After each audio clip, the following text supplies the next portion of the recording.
Que é família daqui fala o J Privado. Atenção, eu, J Privado, bomba. João Lourenço prepara a lei para combater fake news, Google, WhatsApp e Facebook. Tudo isso e muito mais você acompanha aqui agora no canal MSTV, a TV que chega até você, a TV que não bajula você, maniga. Sim, família, é isso que vocês estão ouvindo dizer, tá?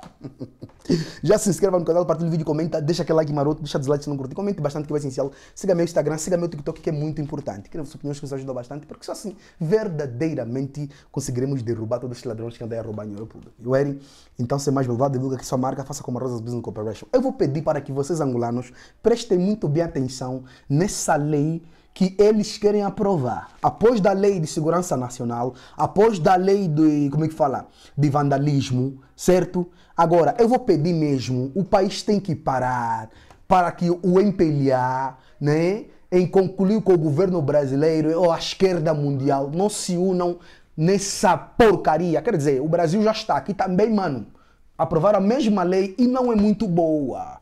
Aqui chama-se inquérito das fake news, aqui chama-se inquérito. Em Angola é a lei contra a disseminação de falsas notícias. É a mesma coisa, não muda nada. É basicamente isso. Olha aqui, ó. Desde março passado, o governo do presidente João Lourenço tem uma nova proposta para combater a liberdade de expressão nas redes sociais. Trata-se da proposta de lei sobre a disseminação de informações falsas na internet, que foi apresentada pelo Ministério das Telecomunicações, Tecnologia, Informações e Comunicação Social do Mintix, né? Eu acho que é isso, não tem erro. Tá entendendo? Fonte Macangola. Por Paulo Uzua. Eu vou deixar aqui para vocês poderem ouvir tranquilamente. Ouçam tranquilamente. Vamos dobrar aqui, por favor. Desta vez, nem os marcianos escapam à fúria da classe dirigente.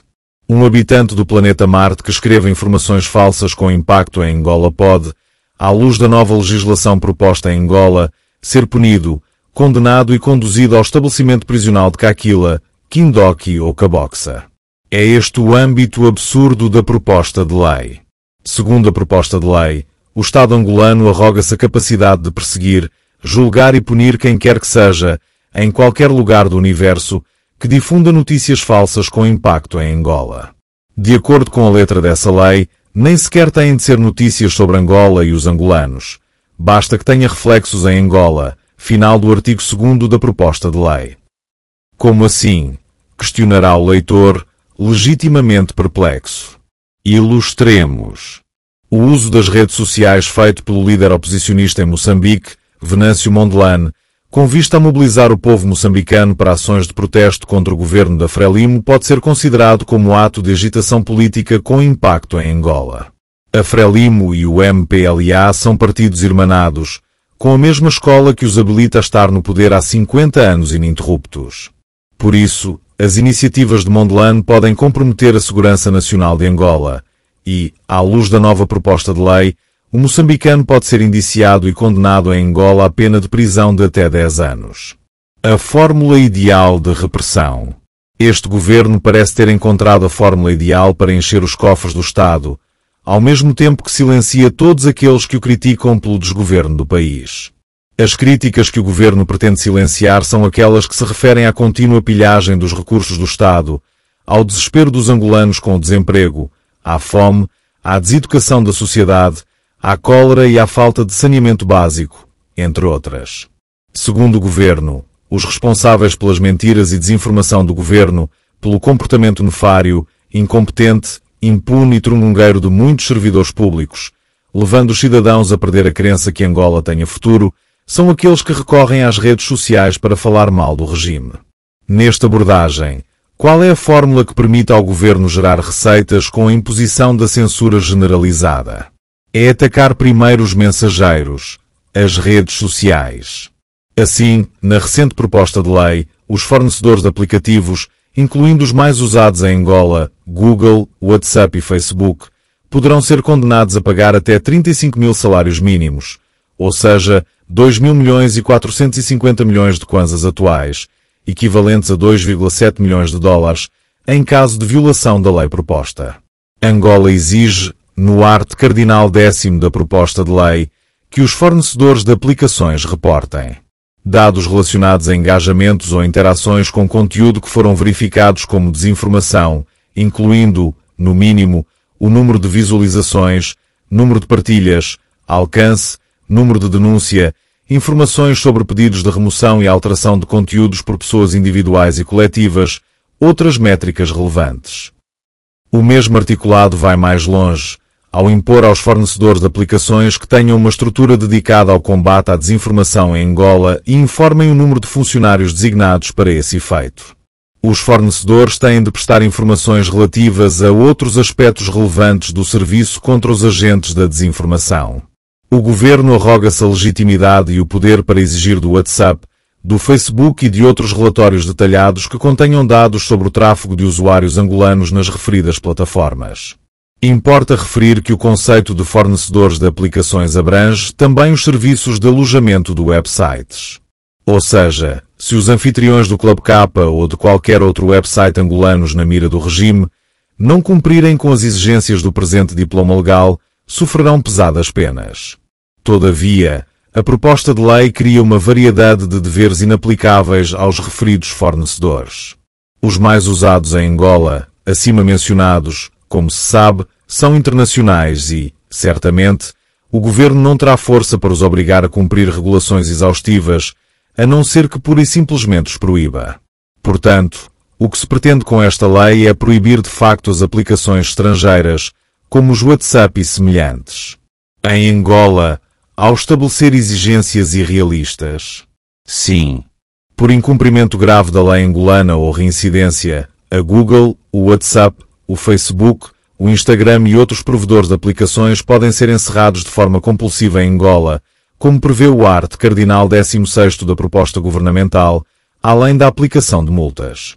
A aplicação de sanções prevista na proposta art. Cardinal 18º cinge-se, basicamente, ao impacto social, económico, político ou institucional causado pela disseminação de notícias falsas. Ou seja, notícias que desestabilizem os governantes e o seu aparato de poder. A falsidade da lei. A proposta de lei é farisaica. É de uma falsidade ao fazer uma incursão no direito comparado, onde não se verifica nenhuma legislação semelhante a esta, a não ser, provavelmente, na China. Ademais, o cerceamento da liberdade de expressão não pode ser considerado como fortalecimento do processo democrático e da defesa dos direitos humanos, ao contrário do que os artigos 4º e 5º da proposta fazem crer. É o contrário. É desinformação e hipocrisia. Dá-se então o ataque aos mensageiros individuais, de Angola ao universo, pelo reencaminhamento ou disseminação de informações no WhatsApp, Facebook, por e-mail, Instagram ou outros que sejam determinadas como falsas pelo governo. Segundo o art. Cardinal 27º da proposta, quem disseminar informações falsas, fake news, nas redes sociais que perturbem a ordem pública e processos administrativos e for condenado, terá de cumprir até 5 anos de cadeia. Aquele que atentar contra a honra e o bom nome do chefe do país, ao reencaminhar uma mensagem que fale mal do presidente, de Joel Leonardo, etc., pode ser condenado até 8 anos de prisão.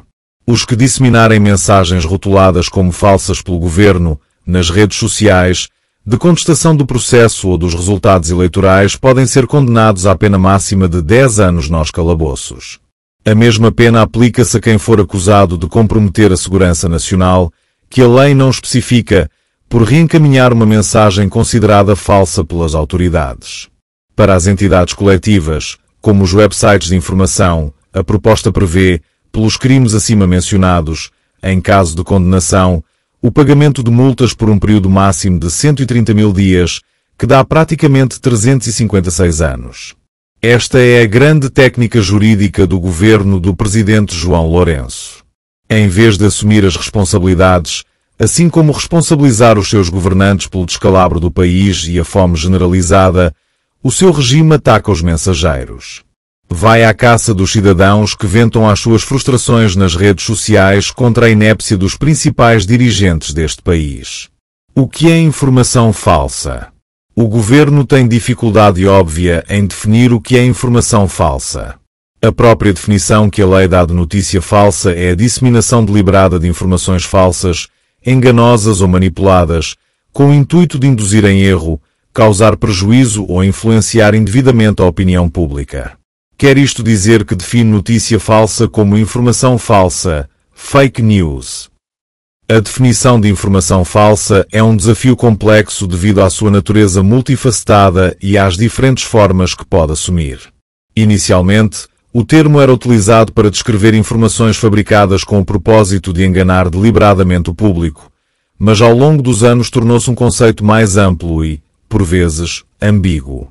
Notícias falsas podem abranger desde desinformação intencional até erros jornalísticos não premeditados, bem como sátiras e conteúdos distorcidos que misturam factos e interpretações ideológicas.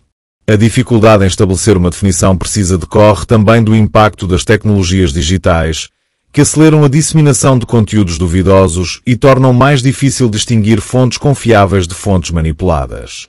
Além disso, fatores políticos e sociais influenciam a percepção sobre o que é falso ou verdadeiro, gerando disputas e narrativas que dificultam a criação de critérios objetivos para identificar informação falsa. Ou seja, o que é informação falsa para uns pode não ser para outros.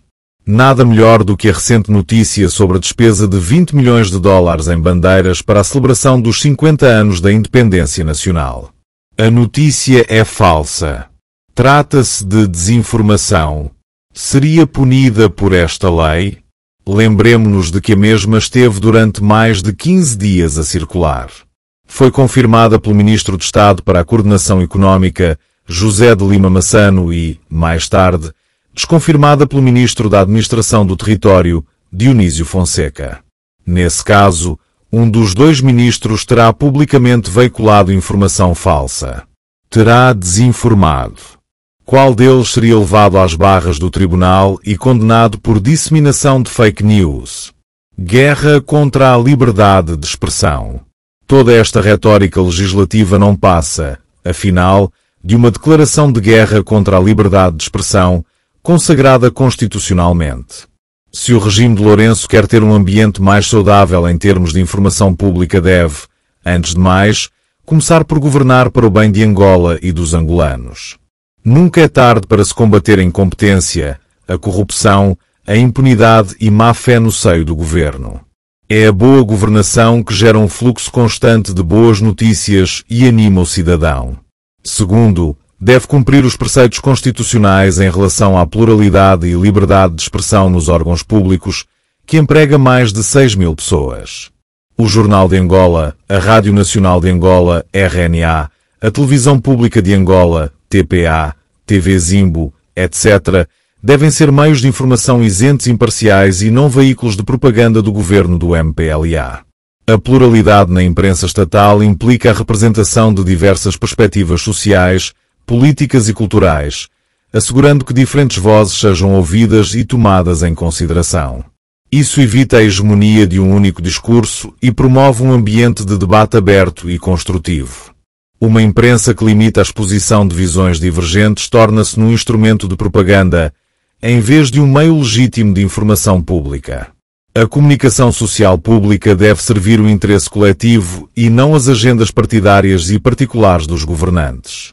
Quando há interferência política excessiva, compromete-se a credibilidade da imprensa e enfraquece o direito da população a informação confiável e isenta, e abre-se campo às alternativas mais ou menos credíveis.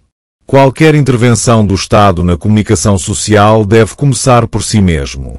Quanto ao resto, temos aqui um regime com medo do fim do mandato presidencial em 2027 e as eleições desse mesmo ano, e nada mais. O que verdadeiramente espanta é como um partido e um governo com tanto controle do Estado e dos seus meios têm tanto medo do povo nas redes sociais. Será este um sinal que temem mesmo o seu fim e se agarram a tudo para o evitar? Por isso, vamos.